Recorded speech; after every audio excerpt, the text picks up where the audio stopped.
My boss's son fired me the second he took control of the company. We don't need people like you anymore, he said. I just smiled and nodded politely. The very next day his father was screaming at him. What the hell were you thinking? Did you even look at the contracts? Because the agreement. We don't need people like you anymore. Connor Mitchell said it without even looking up from his laptop. 26 years old, designer suit, freshly minted MBA from Wharton, and he was firing me, Aubrey Caldwell, from the company I'd spent 16 years building from the ground up. I just smiled, nodded politely, and walked out. Before we continue, if you believe loyalty and hard work should be valued over entitlement, please hit that subscribe button. It's free and helps us share these stories. Now let's see what happens next. What that entitled child didn't know was that his father, Sean Mitchell, had put a clause in my contract 6 years ago. A golden parachute clause. 3 times my annual salary if I was terminated without cause. That's $780,000 he just handed me without even checking the paperwork. But here's the thing that would really cost him. I wasn't the only one with that clause. The very next morning I was sitting in my kitchen drinking coffee when my phone rang. Sean's name lit up the screen, and I could hear the panic in his voice before he even finished his first sentence. Aubrey, what the hell happened yesterday? In the background I heard him screaming at Connor. What were you thinking? Did you even look at the contracts? I took another sip of coffee and smiled. Because the agreement Connor signed when he fired me? It was about to destroy everything he thought he'd inherited. But I'm getting ahead of myself. Let me back up and tell you how I ended up in that kitchen, listening to Sean Mitchell realize his son had just made $1 million mistake. My name is Aubrey Caldwell. I'm 54 years old, and until yesterday afternoon, I was the Chief Operating Officer at Mitchell Industrial Solutions in Columbus, Ohio. We manufacture precision automation equipment for automotive plants across the country. The kind of machinery that keeps assembly lines running 24 hours a day without breaking down. It's not glamorous work. Nobody writes magazine articles about industrial equipment or gives TED Talks about production efficiency. But it's essential, and it's what I've been doing for the past 16 years. I wasn't the flashy executive who gave keynote speeches at industry conferences. I wasn't the one whose photo appeared in trade publications or who got interviewed about market trends. I was the person who made sure everything actually worked. The one suppliers called at midnight when they had questions about specifications. The one who knew every employee's name and remembered that Marcus's daughter was starting college this year, that Rachel's mother had Alzheimer's, that Denise was saving up for a down payment on a house. My late husband James used to joke that I ran Mitchell Industrial the way I ran our household, with quiet efficiency and a stubborn refusal to let anything fall through the cracks. He'd been dead for 16 years now, killed in a car accident on a rainy November evening when our daughters Emma and Sophie were still in high school. 15 and 17 years old, and suddenly they didn't have a father anymore. The grief nearly destroyed me. I spent months moving through life like I was underwater, everything muffled and distant and wrong. James had been the fun parent, the one who made pancakes on Saturday mornings and knew all the words to Disney songs and could make the girls laugh even when they were being difficult teenagers. I was the practical one, the scheduler, the one who made sure homework got done and bills got paid on time. When he died, I had to become both. And I barely managed to be one. Sean Mitchell hired me 3 months after the accident, when I was 38 years old and desperate for something to pour myself into besides that crushing, endless sadness. I showed up to the interview in a borrowed suit because I'd lost so much weight my own clothes hung off me like I was a child playing dress-up. My resume was impressive on paper. Operations management experience, mechanical engineering degree from Ohio State, proven track record of streamlining production processes. But Sean didn't hire me for my credentials. He hired me because he saw something in my eyes that day. Hunger. Desperation. The kind of determination that comes from having no safety net and everything to prove. I don't need someone who wants this job, he told me, leaning back in his chair in the cramped office that would later become mine. I need someone who can't afford to fail at it. That's the person who'll help me build something that lasts. He'd been right. Within 3 years, I'd streamlined our production process, cutting waste by 30% without sacrificing quality. I'd established relationships with every major automotive manufacturer in the Midwest, learning their needs and their pain points and exactly what they expected from their suppliers. I'd helped grow Mitchell Industrial from a struggling $2 million operation that was barely keeping the lights on to a $15 million success story with contracts stretching from Detroit to Kentucky. Sean promoted me to Chief Operating Officer when I was 43 years old, making me one of the few women in operations leadership in our industry. Came with a title, a raise, and a corner office with windows that actually opened. But more than that, it came with respect. The kind of respect you can't buy or fake or demand. The kind you have to earn through years of showing up early, staying late, and consistently delivering results. It wasn't friendship exactly. Sean kept professional boundaries, never invited me to family dinners or weekend barbecues, never asked about my personal life beyond polite inquiries about how my daughters were doing. But there was something deeper than friendship between us. A mutual understanding. A recognition that we were both builders, both people who took pride in creating something solid and reliable in a world that increasingly valued flash over substance. When my youngest daughter Sophie got accepted to Northwestern University but the financial aid package wasn't enough, Sean personally restructured my compensation package to make it possible. No big announcement, no fanfare, just a quiet conversation in his office one afternoon and updated paperwork that gave my daughter the education she deserved. I tried to thank him, but he'd waved me off. Your work speaks for itself, Aubrey. This is just making sure the numbers reflect that. When his wife Marie battled breast cancer 5 years ago, I returned the favor in the only way I knew how. I coordinated the entire company's schedule so Sean could be with her for every chemotherapy session, every doctor's appointment, every bad day when she couldn't get out of bed and needed him beside her. We juggled meetings and rearranged production schedules and made it work because that's what you do for people who matter. Marie survived, thank God.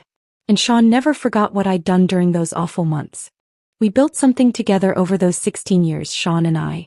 Not just a company but a culture.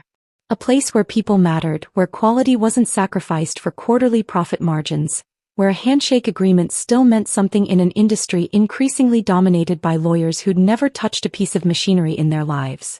My daughters grew up during those years. Emma became a nurse, working nights in the ICU at Cleveland Clinic and calling me every Sunday morning like clockwork.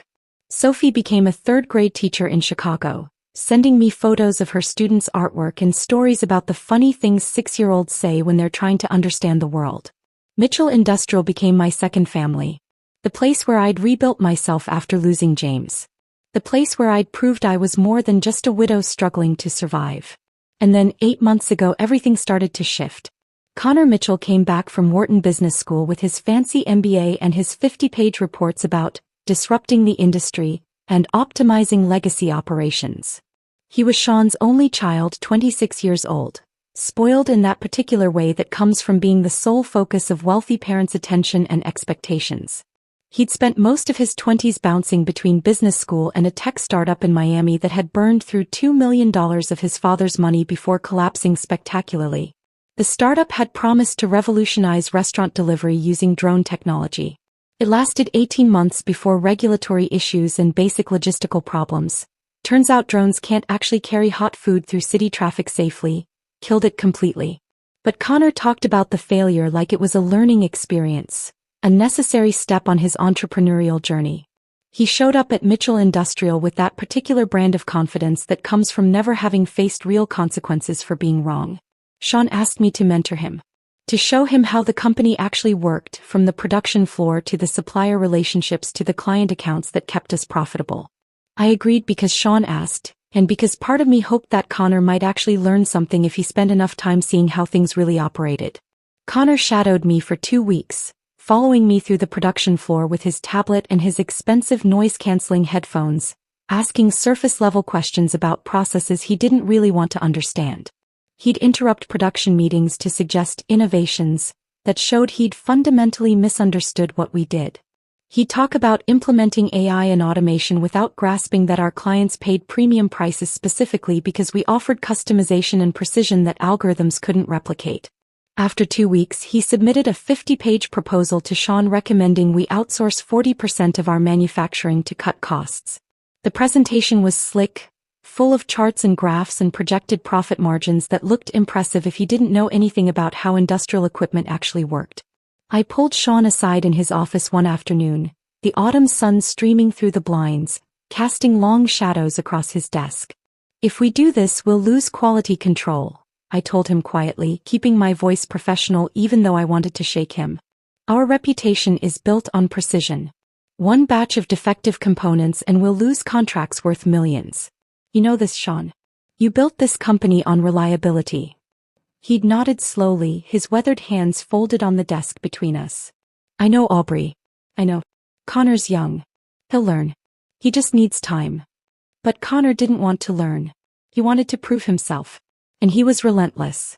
He showed up to every board meeting with new slide decks and financial projections that looked impressive to people who'd never actually run a production floor, who'd never had to call a client at 3 a.m. because a machine failed and an entire assembly line was down.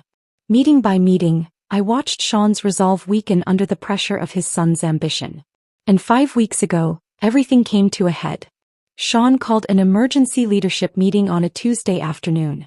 He was 62 years old, at least another good decade of work in him, maybe more, but he looked exhausted when he stood at the head of the conference table. Worn down. Defeated in a way I'd never seen before, not even during Marie's worst days with cancer. I'm stepping down as CEO, he announced to the room full of people who'd built this company alongside him. Effective immediately. Connor's ready to take over. It's time for the next generation to take Mitchell Industrial into the future. His eyes never quite met mine during that speech.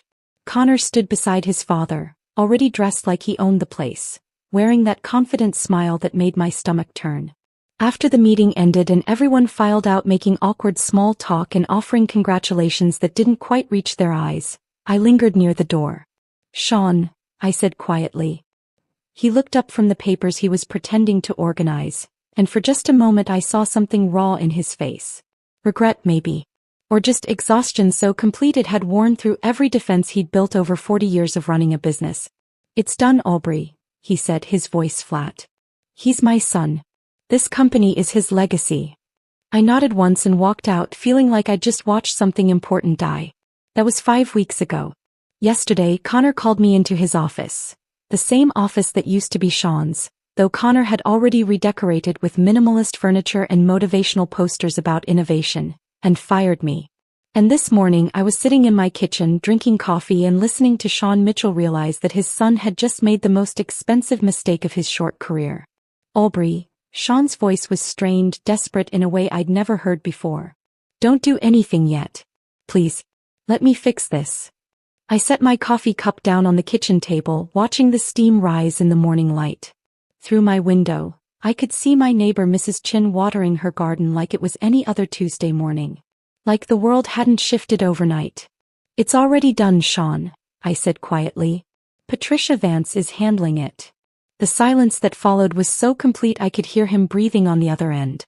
Then, barely above a whisper, the golden parachute clause. Yes. Oh God. His voice cracked. He didn't check, did he? Please tell me he at least looked at the contracts before. He didn't. Another long pause.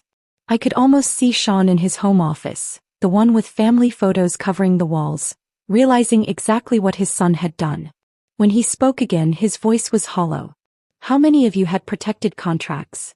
I took a slow breath. This was the part that would really hurt. 4 of us. Me, Rachel, Marcus, and Denise. All with the same clause you insisted on 6 years ago.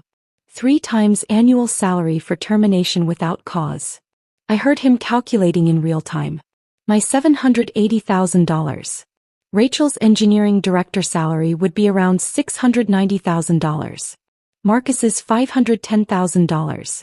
Denise's $600,000.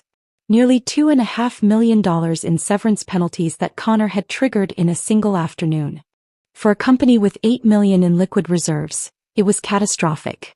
That's not even the worst part, I added, my voice steady. What do you mean? The dread in his question was palpable. Connor terminated all 4 of us without cause and without documentation. No written warnings. No performance improvement plans. No paper trail whatsoever. Patricia's filing an age discrimination suit by end of business today. We have emails, meeting notes, and witness testimony showing systematic termination of employees over 45, all replaced by consultants under 30. The silence stretched so long I thought the call had dropped. Then I heard something slam, a fist on a desk maybe, and Sean's voice distant but clear. "Connor, get back in here. Now." "I have to go," he said to me, his voice tight. "But Aubrey." "Yes. This isn't over. We'll talk again." The line went dead. I sat there for a moment staring at my phone, trying to process what I was feeling. It wasn't satisfaction exactly. It wasn't even anger anymore. It was something colder, more calculated. I'd spent 16 years building Mitchell Industrial, and in one afternoon Connor had shown me exactly how much that loyalty was worth to him. Now he was going to learn what it cost. My phone buzzed with an incoming text. "Rachel, are you seeing this? Check your email." I opened my laptop, still sitting at the kitchen table in my pajamas, and pulled up my personal email account. Rachel had forwarded an internal memo from Mitchell Industrial, sent just 20 minutes ago. The subject line read, "Organizational restructuring, immediate implementation." I scrolled through it, my coffee going cold beside me. The memo announced the retirement of 4 senior leaders: myself, Rachel, Marcus, and Denise, and the immediate appointment of interim leadership. Every single replacement was under 35. Connor had brought in his business school network, consultants from a firm in Chicago, none of whom had ever worked in industrial manufacturing. The memo praised our years of dedicated service, while simultaneously suggesting we were obstacles to necessary innovation and competitive modernization. It was corporate speak for, "The old guard is gone, the future starts now." I read it twice, feeling something cold settle in my chest. Then my phone rang again. This time it was Rachel. "Did you read it?" Her voice was shaking. "Did you see what he wrote about us? Like we're dinosaurs who couldn't adapt." "I saw it," I said calmly. "Aubrey, I gave 7 years to that company. I turned down offers from Tesla and SpaceX because you convinced me Mitchell was building something special. And this is how it ends. With a memo that makes us sound like we were holding the company back." I could hear tears in her voice and something inside me hardened. "Rachel, did you keep the email from last month? The one where Connor asked you to sign off on the outsourcing proposal? The one where I explained in detail why it would compromise quality control?" "That's the one. I have it." "Why?" "Forward it to Patricia Vance. Today. Along with any other documentation showing you raised concerns about Connor's proposals and were ignored or overruled." There was a pause. "You're building a case." "We're building a case," I corrected. "All of us. This isn't just about the severance money, Rachel. This is about making sure what he did has consequences." After we hung up, I made myself a fresh cup of coffee and opened my laptop again. I drafted an email to Bernard Whitmore, CEO of Apex Automation Technologies. Bernard and I had crossed paths at industry conferences for years.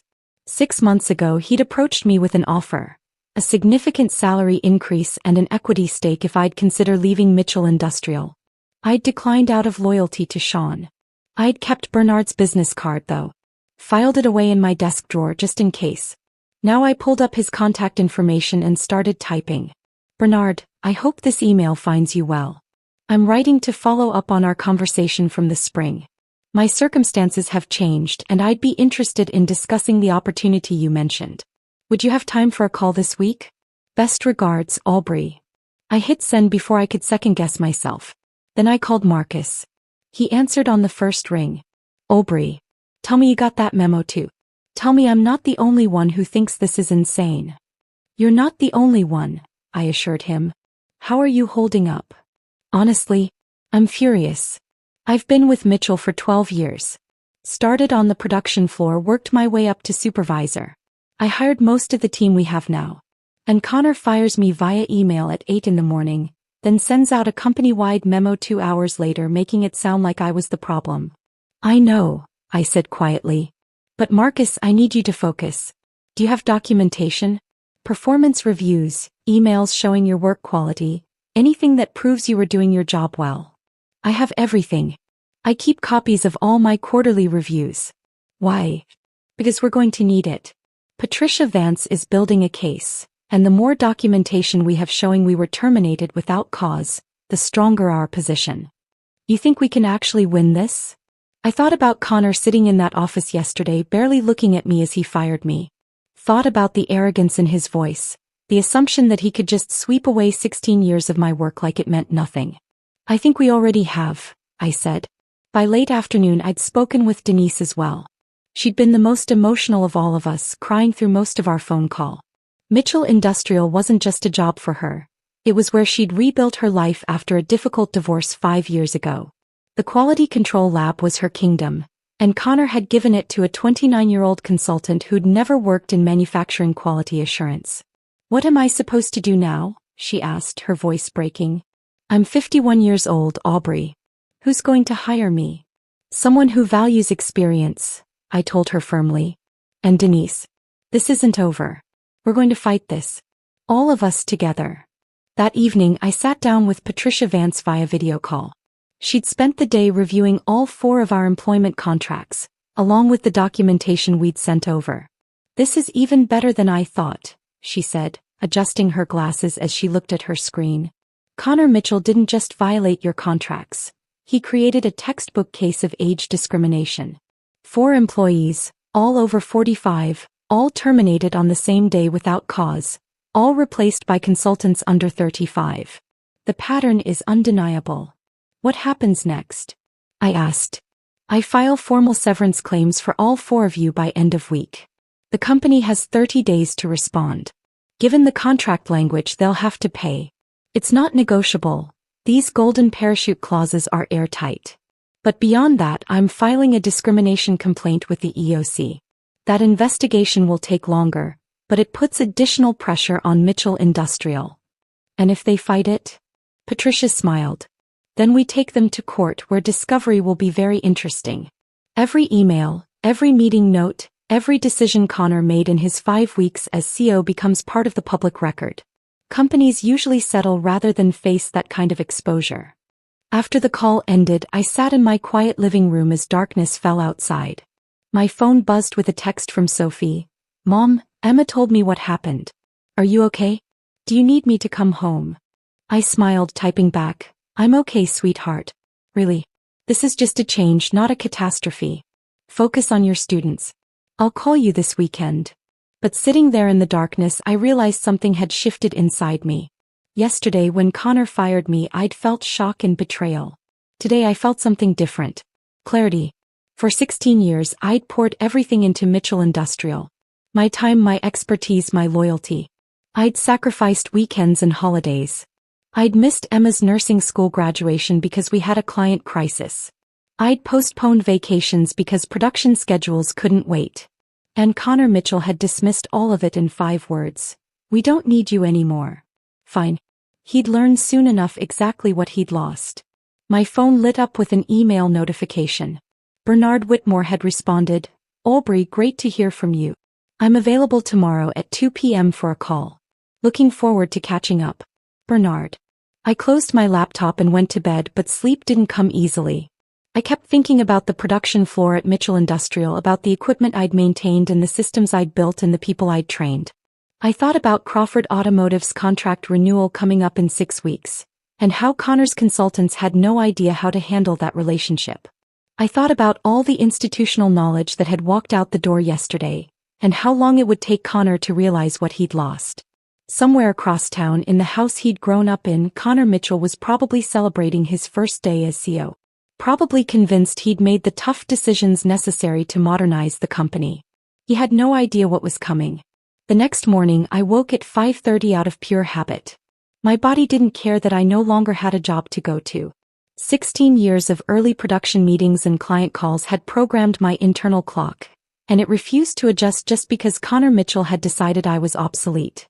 I made coffee in the pre-dawn darkness, standing at my kitchen counter and watching through the window as the sky gradually shifted from black to deep blue to that pale gray that comes just before sunrise. The neighborhood was silent except for a dog barking somewhere down the street. My phone sat on the counter beside me, screen dark. I'd turned off notifications last night after the flood of texts from former colleagues. Some offering sympathy, others asking what really happened, a few quietly inquiring if I knew of any job openings elsewhere. Word traveled fast in our industry. At exactly 7 o'clock my phone lit up. Sean Mitchell. I stared at his name on the screen through one ring. 2, 3. My finger hovered over the answer button, and for a moment I considered letting it go to voicemail. Let him sit with the uncertainty the way I'd sat with it yesterday, packing my office into a cardboard box while younger employees pretended not to watch. But on the fourth ring I answered. Aubrey. His voice hit me immediately, ragged, desperate, nothing like the composed businessman I'd worked alongside for 16 years. What happened yesterday? I just found out this morning. Connor didn't tell me he was. He stopped, seeming to choke on whatever words came next. I took a slow sip of coffee, letting the silence stretch between us. Through the window, I could see Mrs. Chin from next door in her bathrobe, bending down to pick up her newspaper. You should ask your son, I said finally, keeping my voice even. I did. There was a heavy pause. He said you were blocking innovation, that you refused to implement his efficiency recommendations and were undermining his authority with the senior team.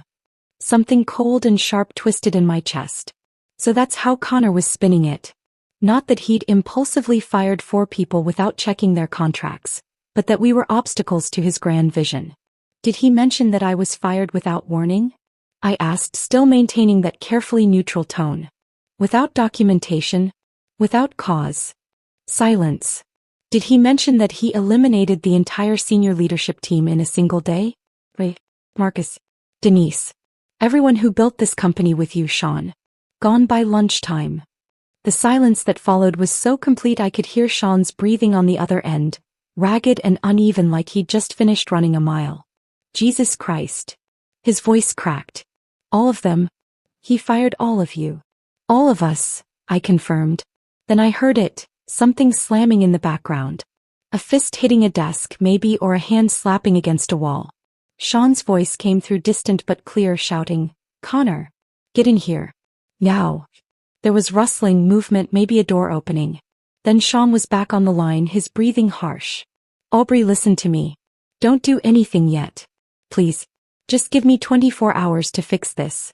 I can reverse the terminations, put everyone back in their positions, make this right. It's already done, Sean. I set my coffee cup down on the counter with a soft click. Patricia Vance is handling it.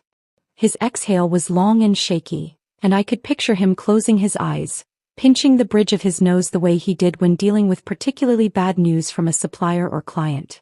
The golden parachute clause, he said quietly. Oh God, Aubrey, please tell me he at least checked the contracts first. Please tell me he didn't just. He didn't. Another pause, this one filled with the sound of Sean's realization.